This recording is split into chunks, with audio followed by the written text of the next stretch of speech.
Hello and welcome to the Ingles table. I'm Jasmin Queen and I'm teaming up with the National Pork Board and the North Carolina Pork Council to bring you a tasty recipe today. I'm going to show you how to make my pork-inspired breakfast casserole. I got everything I need from my local Ingles, so let's get started. I have some olive oil in my skillet and I'm already sauteing 1 yellow onion. That's been going for about 5 minutes, so it's nice and softened, and we're going to put our ground pork in. And we are making a southwestern breakfast casserole, so we are going to load this up with a lot of spices. We just need to brown the pork till it's lightly brown. Doesn't take too long, and we will start putting in our spices. So I have some minced garlic, fennel seeds, some ground cumin, all right, some chili powder.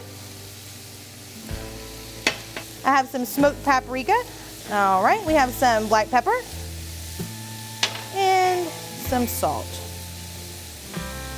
All right, I have some frozen spinach. I went ahead and I thawed it and then I drained it. Gonna get that in here. And we'll break all of this up in just a second. Red bell pepper and some green onions.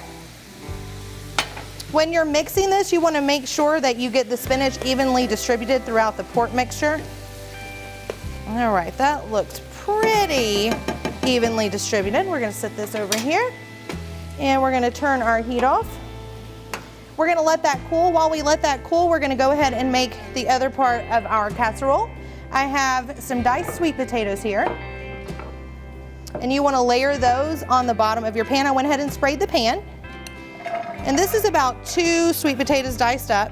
And then you want to sprinkle some salt on your sweet potatoes. And now we're going to put our pork mixture on top of our sweet potatoes. All right.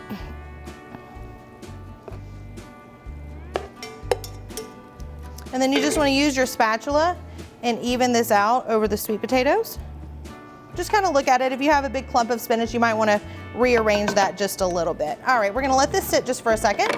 And now we're going to make our egg mixture. So I have 10 eggs in here. I already mixed these guys up. You could use egg substitute if you're not eating eggs. And then I have a ½ cup of almond milk.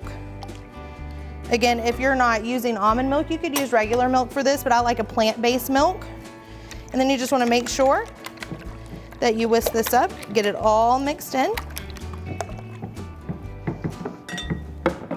And then we're just going to pour that on top of this.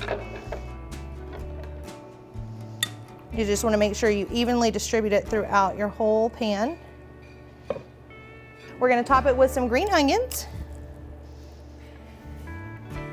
And then we're going to set our oven to 350. We're going to cover our casserole and bake for 15 minutes covered. Pull the cover off and then bake for an additional 30. Make sure the egg is done. You really want to check the middle to make sure it got done in the middle.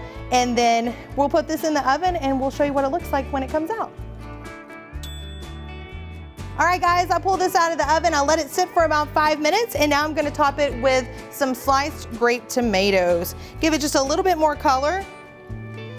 You could even eat some of these tomatoes on the side if you wanted to.